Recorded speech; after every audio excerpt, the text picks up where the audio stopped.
Pimples can appear all over our body, but they have the habit of popping up on our face when we're least expecting them. Acne normally appears during puberty, when our hormones are raging. When we reach adulthood, acne can still appear, but in this case, the oiliness of our skin plays a big role. If you have oily skin, you know how easy it is for pimples to appear. If this is your case, we have a very simple, cheap tip to help end acne. The best part is that you probably already have all of the ingredients in your kitchen. One of these ingredients is a tomato, a fruit that is full of nutrients for our skin. Furthermore, tomatoes are rich in lycopene, an antioxidant that can regenerate our skin and protect it from the sun's harmful effects. If you suffer from acne, tomatoes can help you a lot.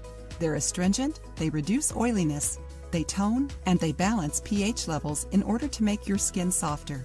To treat your acne using tomatoes, try making a face mask with tomato pulp, blend or squish one peeled tomato, and apply it to your face at night.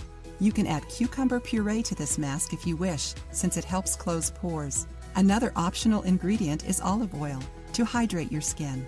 Leave it on for 1 hour, then rinse it off with cold water. You can also place peeled, seedless tomato slices directly on your face, massaging the area softly for about 10 minutes.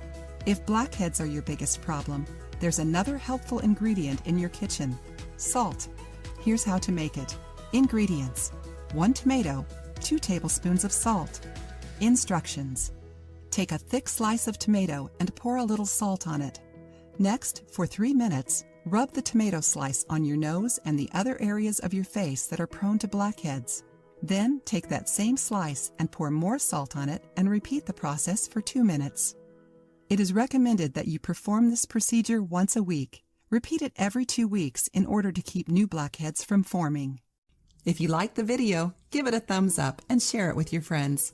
For more recipes and tips, subscribe to the channel.